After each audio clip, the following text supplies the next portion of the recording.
Hello students, today we will see about the next attribute or characteristics of population, that is sex ratio. So what is sex ratio? The इसकी definition क्या होगी ये हम देखते हैं. Sex ratio is the ratio, ठीक है.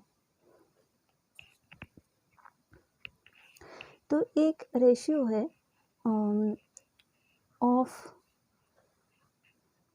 The number of individuals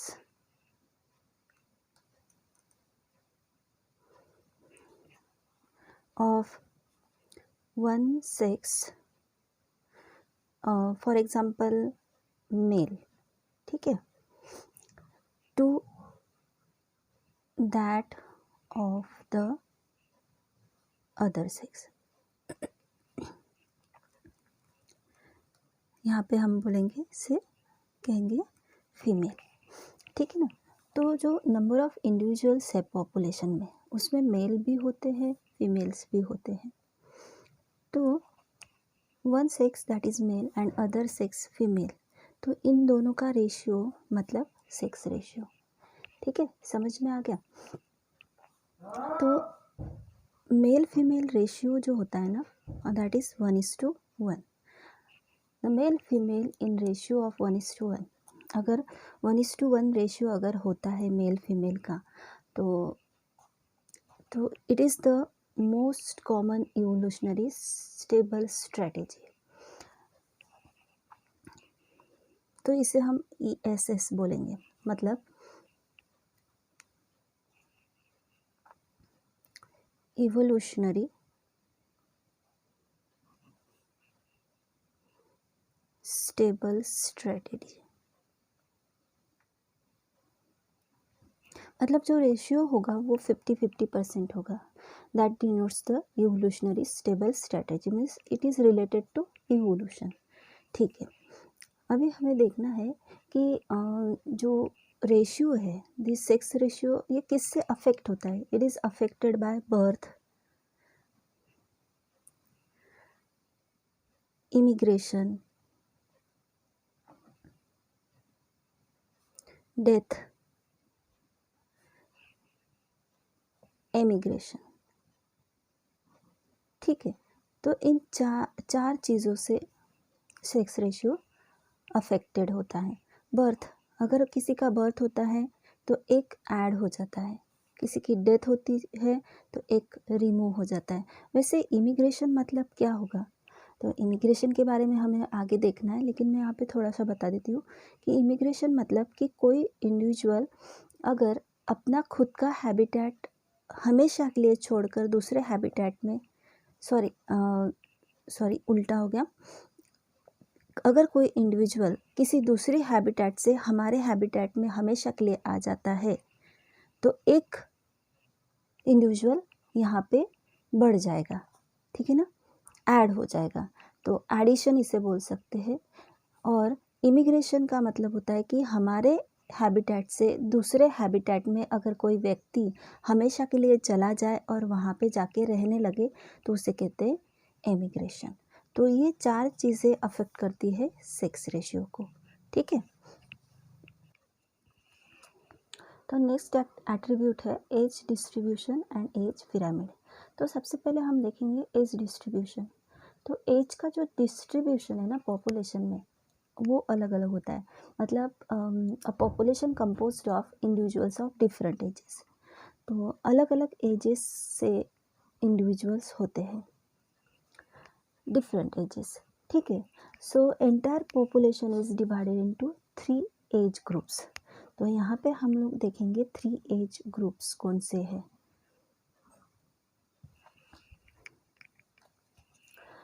तो फर्स्ट एज ग्रुप है pre reproductive age group, second one is the reproductive age group and third one is the post reproductive age group. तो 0 से तो 14 years तक के जो भी बच्चे होते हैं वो प्री रिप्रोडक्टिव एज ग्रुप में आते हैं, जो कि रिप्रोडक्शन में हिस्सा नहीं ले सकते. इनके जो रिप्रोडक्टिव ऑर्गन्स है वो मैच्योर नहीं होते, लेकिन रिप्रोडक्टिव एज ग्रुप जो 15 to 44 ईयर्स तक होता है, तो इस एज में रिप्रोडक्टिव ऑर्गन्स पूरी तरह से मैच्योर हो जाते हैं, ठीक है। And third age group is the post reproductive age group which is from 45 to 85 plus आगे तक, जब तक वो ज़िंदा रहते हैं तब तक पोस्ट रिप्रोडक्टिव एज ग्रुप होता है। तो यहाँ पे भी इस एज ग्रुप वाले व्यक्ति रिप्रोडक्शन में हिस्सा नहीं ले सकते, ठीक है ना। तो जो भी डिपेंड करता है पॉपुलेशन बढ़ाने के लिए, वो रिप्रोडक्टिव एज ग्रुप पे डिपेंड करता है। तो जो भी ये एज ग्रुप है, that is the age distribution. This age distribution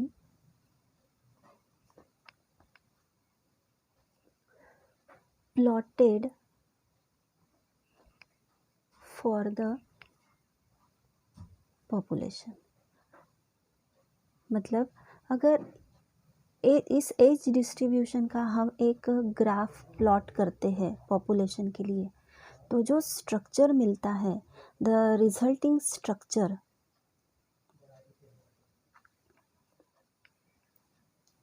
is called age pyramid.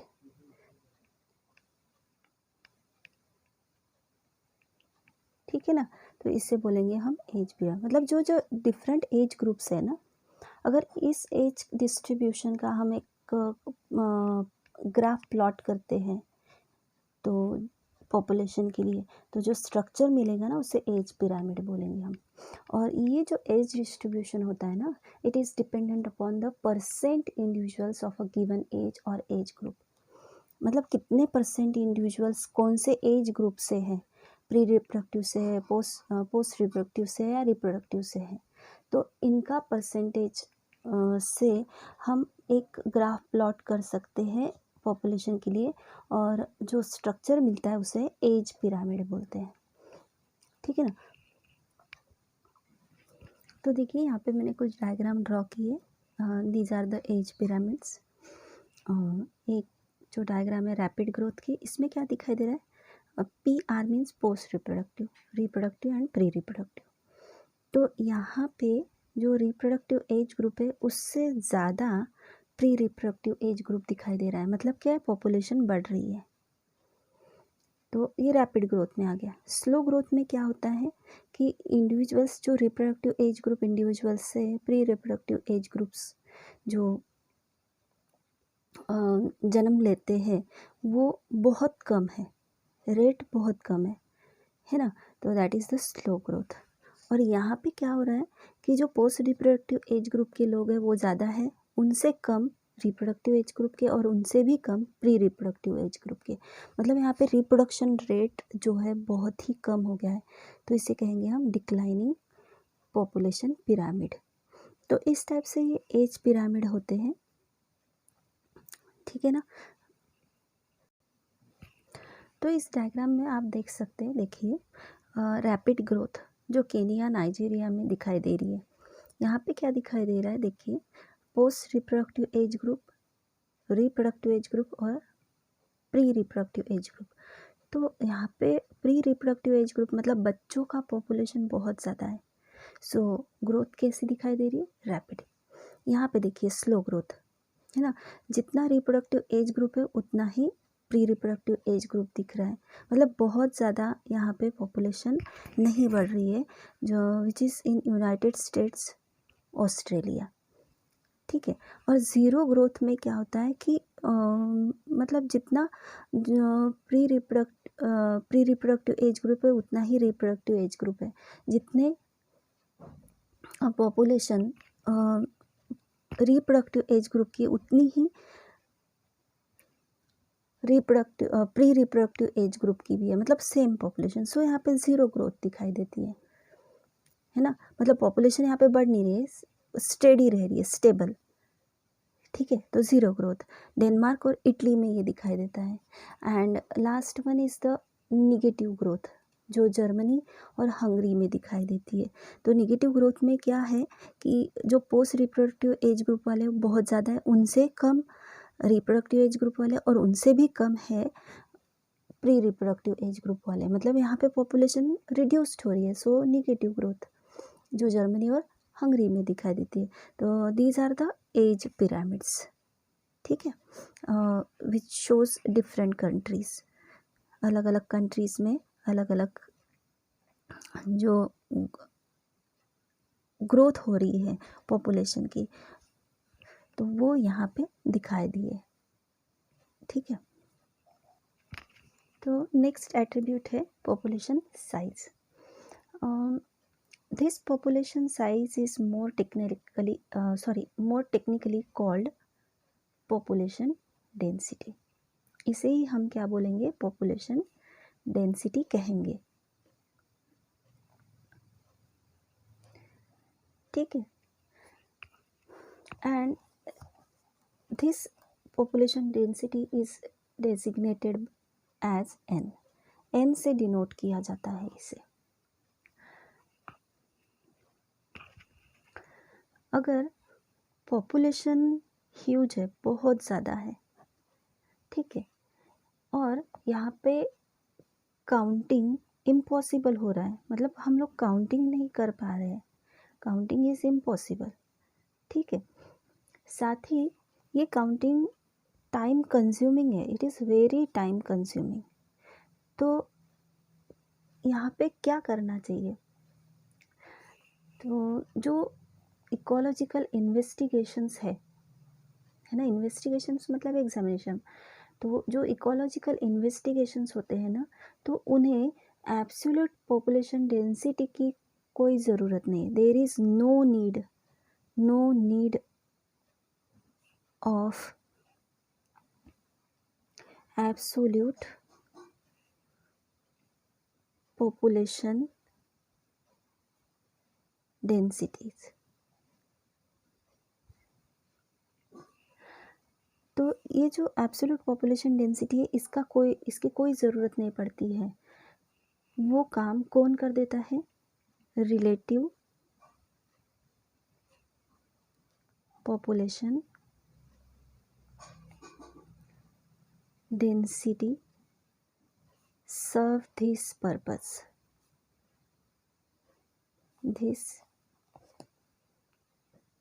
Counting या पर्पस बोल सकते हैं, मतलब क्या कि अब पहले हमें देखना पड़ेगा कि एब्सोल्यूट पॉपुलेशन डेंसिटी क्या होती है। तो एब्सोल्यूट पॉपुलेशन डेंसिटी का मतलब is the number of organism per unit area, है ना, इसे बोलेंगे हम नंबर ऑफ ऑर्गेनिज्म, ठीक है। जैसे कि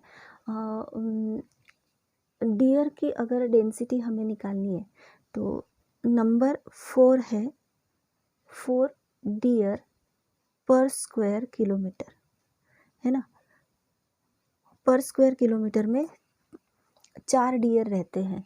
तो ये क्या हो गया कि वो स्क्वायर किलोमीटर एरिया के अनुसार एब्सोल्यूट पॉपुलेशन डेंसिटी होगी कि वहाँ पे 4 ही डियर रहते हैं उस एरिया में। लेकिन रिलेटिव डेंसिटी मतलब क्या होता है, is the density of one population relative to that the another population, मतलब it is the density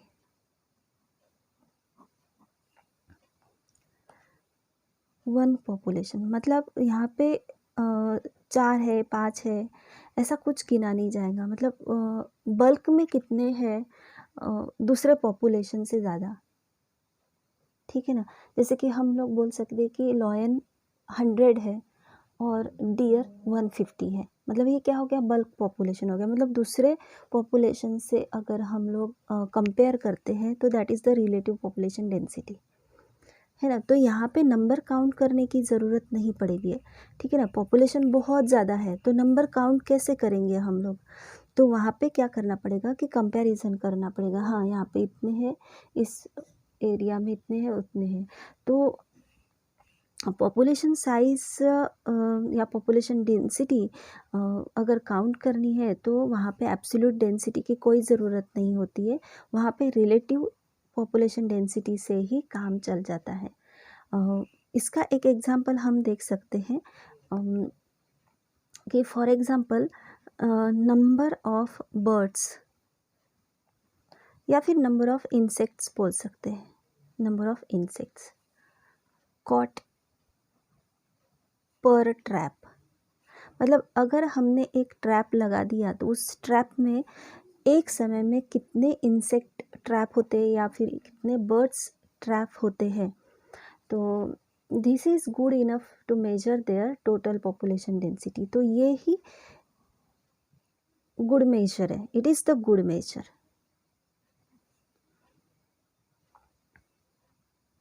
good enough measure बोल सकते, enough measure total population density count करने के लिए ये इनफ है।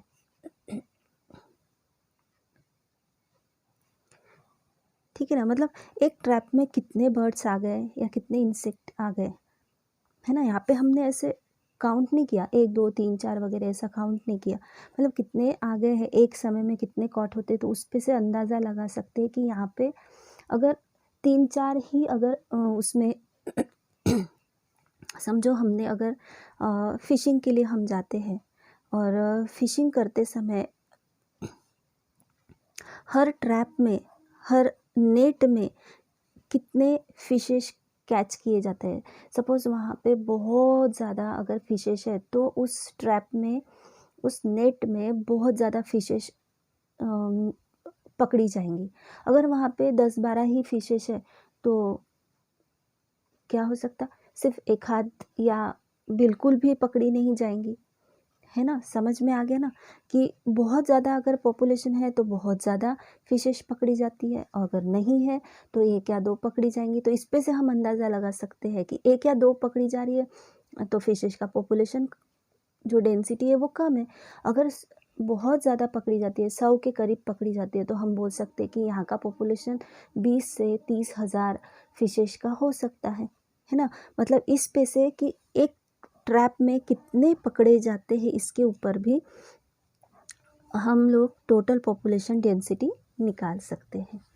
समझ गए ना। और दूसरी बात कि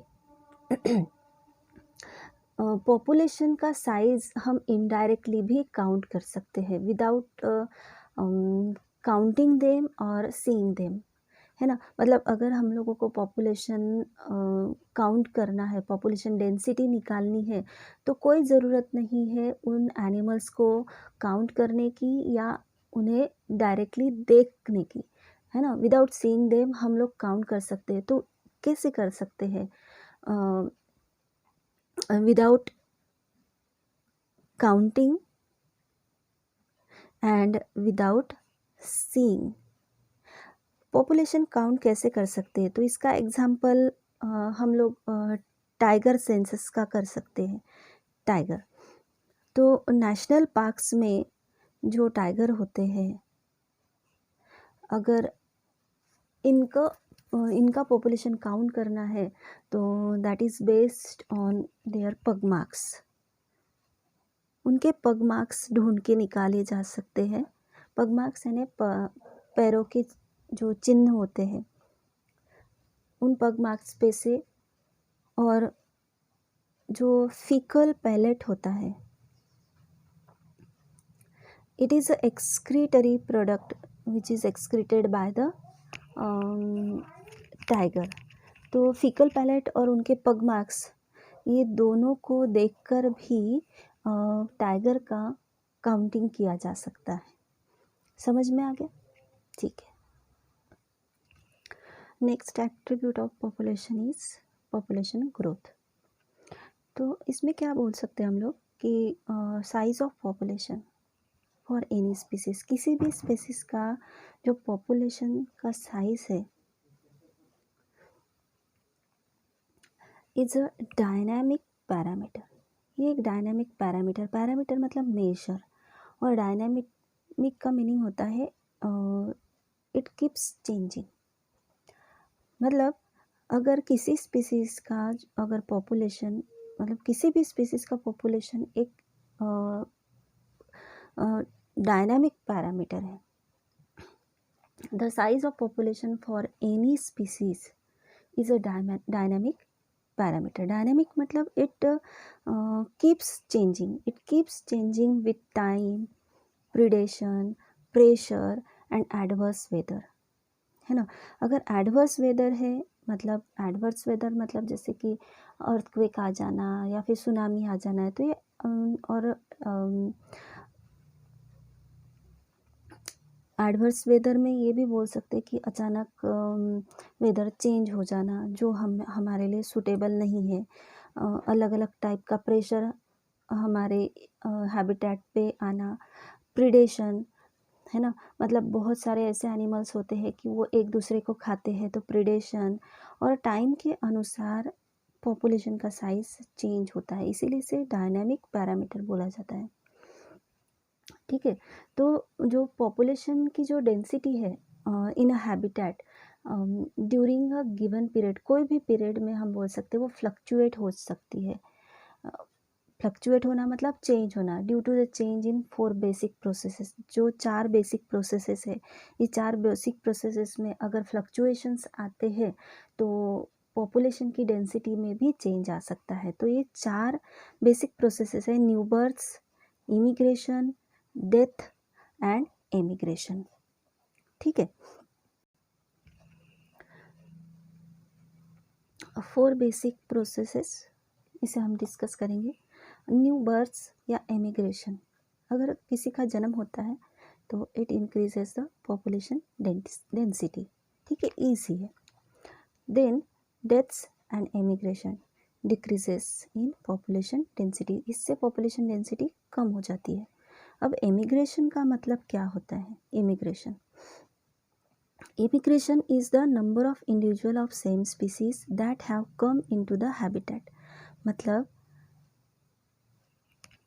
immigration, the number of individuals of same species, एक ही species को belong करने वाले number of individual अगर habitat में आते हैं from elsewhere, कहीं से भी habitat में आते हैं हमेशा के लिए ड्यूरिंग दैट टाइम पीरियड, तो it increases the population density.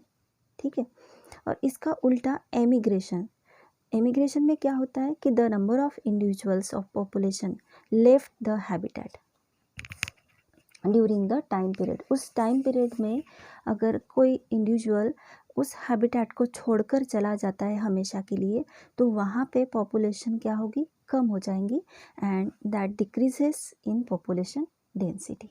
समझ में आ गया? If population density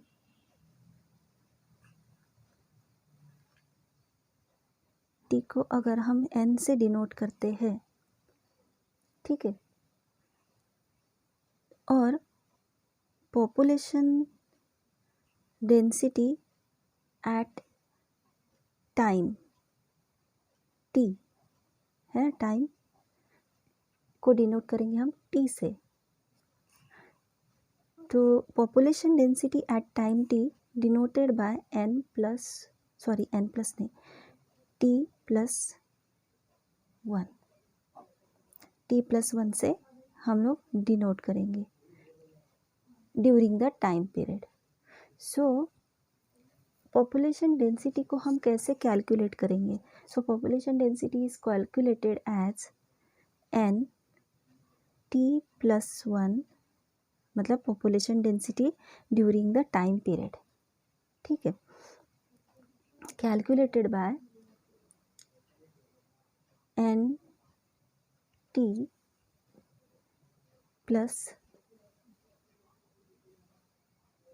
birth plus immigration, मतलब कितना बर्थ हुआ और कितने इमिग्रेट हुए, माइनस डेथ प्लस एमिग्रेशन, मतलब कितनी डेथ हुई और कितने पॉपुलेशन को छोड़कर चले गए, एमिग्रेशन। तो इस फॉर्मूले से हम लोग पॉपुलेशन डेंसिटी को कैलकुलेट कर सकते हैं। ठीक है,